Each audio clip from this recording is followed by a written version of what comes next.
ƙaryar kalaman soyayya ta ƙare, ga breakan waka ga Auta MD boy.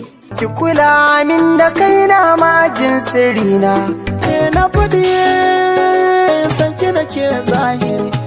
Assalamu alaikum wa rahmatullahi wa barakatuhu. Barkanmu da kasancewa da ku a daidai wannan lokaci a wannan tasha ta Arewa Musical.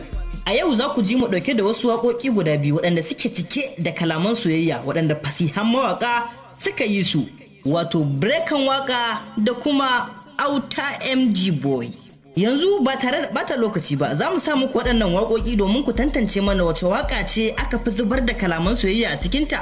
To amma kafin nan, mai sauraro ka daure ka danna mana kalmar nan ta subscribe, sannan ka danna ƙararrawar sanarwa domin kasancewa da Arewa Musical a koda yaushe.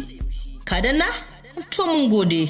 Waƙar da za mu sa muku ta farko ita ce waƙar fasihi kuma haziƙin mawaƙi wanda aka san shi gwani ne wajen iya tsara kalaman soyayya, wato Hamisu Breaker.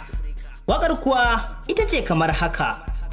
Duk wanda ya yi gamo da abin kauna bai san rabe ba, inda ya kwaya rabe duk nishadi na yayi tarwatsewa. Sirrin farin ciki soyayya ba ta kurawa, mai so a so shi kan so ba abin da ba zai iya ba.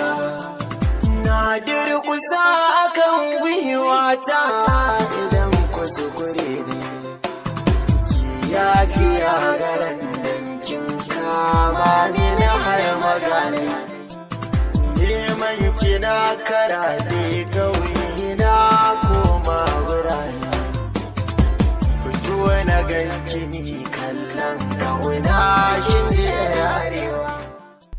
To an gaida likitan soyayya. Yanzu kuma za mu sa muku waƙar ɗaya fasihin, duk da kowa ya san shi ma dai gwani ne wajen iya tsara da rero kalamai irin na soyayya, wato Auta MD boy. Shi ma dai waƙar tashi ita ce.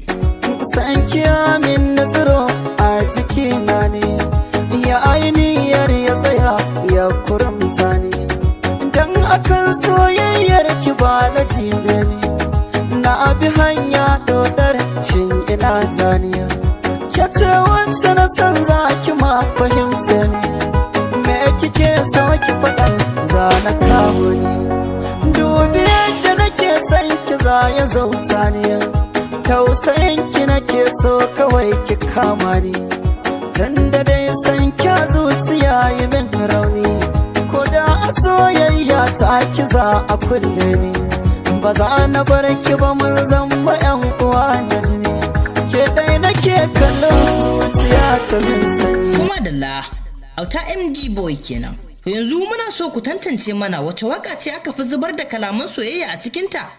Wace waka ce take kwantar da zukatan masoya? Wace waka ce aka yi amfani da kalamai na hikima a cikinta? Muna jiran amsoshinku a gurin comment. Duka a nan shirin namu ya zo ƙarshe, sai dai a tuntuɓe mu wani lokacin domin jin mu ɗauke da wani sabon shirin. To amma kada ka manta ka danna subscribe domin kasancewa da Arewa Musical a koda yaushe, sannan ka danna ƙararrawar sanarwa domin a sanar da kai da zarar mun daura sabon bidiyo. Bisalam, mu huta lafiya. Arewa Musical tana matukar alfahari da ku.